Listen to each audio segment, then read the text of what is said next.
Hey guys, it's Danny. Today we have some bad news and some good news. We'll start with the bad news, which is not bad. It's horrible. I have some really disturbing things going on with my orchids and I'm gonna show you today. So first off, the space right here in the stand was occupied by a different orchid up until a few days ago. It was the cherry baby. Now let me show you what happened to the cherry baby. I noticed that the root production was minimal, and I also noticed that the pseudobulb do not plump up, even though a few roots were created. So I decided to cut the rhizome, and behold, this is what I found.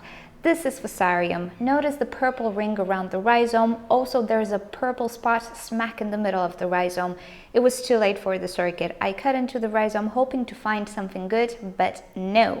So my cherry baby is sadly gone. And as they say, I am on the market for a new cherry baby because I cannot live without it. And in case you don't know who the cherry baby is, I'm gonna add an info card here. It's the chocolate orchid, and I just lost it due to fusarium. Okay, so I lost one orchid, but if I have one infested orchid and actually did have another one which died as well, the CG Robling, I might have more. And I do have a few orchids that simply don't want to bounce back, so we'll take a look at them today. So first up, the Miltonia spectabile. She used to look good, she used to do good. Ever since we moved, things have changed. Right now, I'm not sure if I can save anything from it, but I do want to see what killed it. Maybe it's fusarium. Who knows? So I just want to find a part of the rhizome that I can cut and take a look at it. Okay, let's take a look now. Yeah, do you see a ring? Is that purple or not?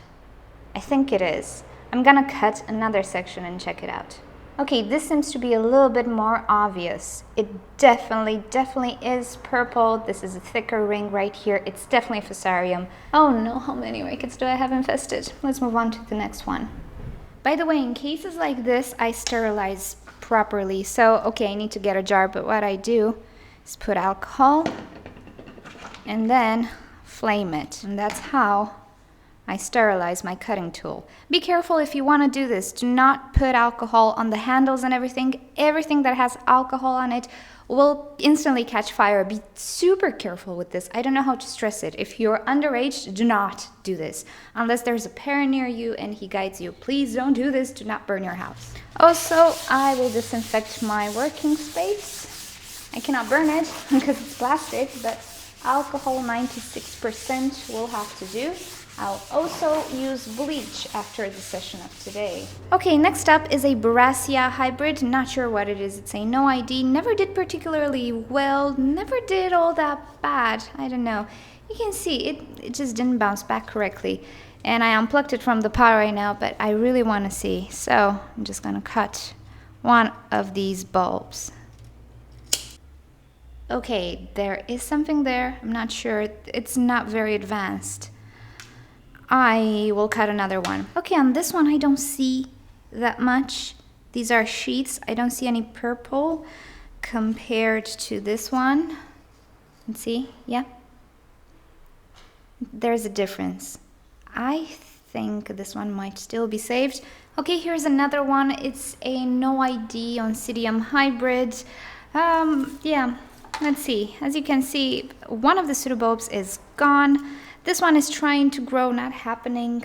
Let's see if we're dealing with fusarium here. It's the faintest thing. I might be wrong, not entirely sure. I'm gonna hold on to this one just a little longer because I'm not sure. Here's a shocker. This is the Cycopsis. There's something about it I don't like. I think I have bad news. Yeah, I didn't do a proper job, but I do see the purple here. Let me give you a close-up of the mother plant. Might be, it might not be.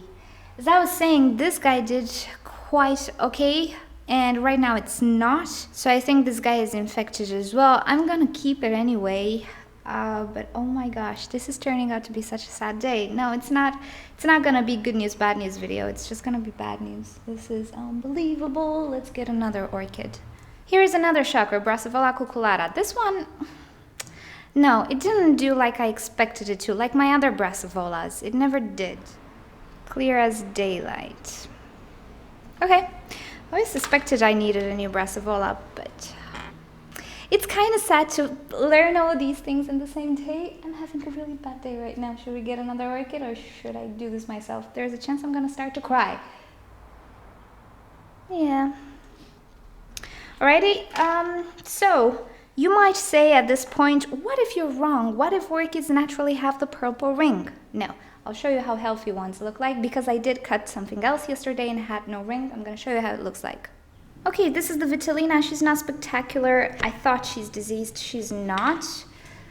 Let me give you a close-up of her rhizome. Do you see any purple to that rhizome? I don't. She is okay. She's not infected. She is just set back and stressed.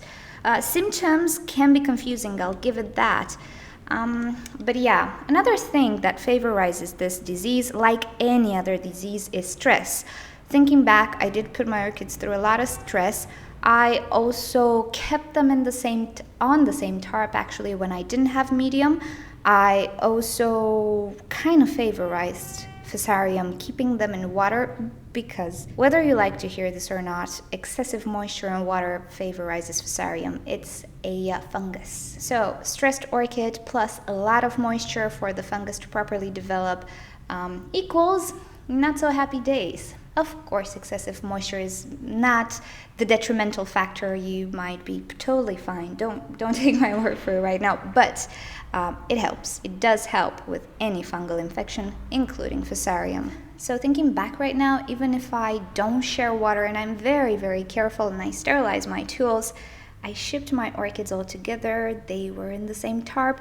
They got water all through that tarp at some point, either through the insecticide that I used, either because I was watching them, placing them on the tarp. My bad. I'm to blame at this point. Yeah.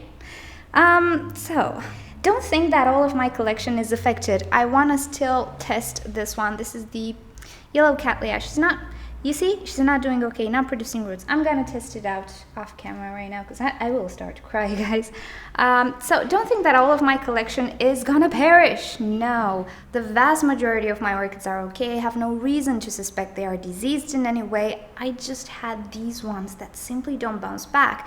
And I know it takes a while for them to bounce back, but I'm just comparing to everything else. If everything else is starting to bounce back pretty okay and it's picking up speed, these orchids that I just showed you, no, something's wrong with them. That's how I pick them and test them. And yeah, fusarium, huh? That's great. Okay, so sorry for this, it happens. So let's see, snail apocalypse, check. Spider mite apocalypse, check. Fusarium apocalypse, why the heck not? See you guys next time. I'm sorry, I'm really, really pissed right now. Bye. Okay, what you guys need to do right now is go on YouTube, find the song Gemini Trapdoor, and then go into your grow space, look at your orchids and listen to the song. You're welcome.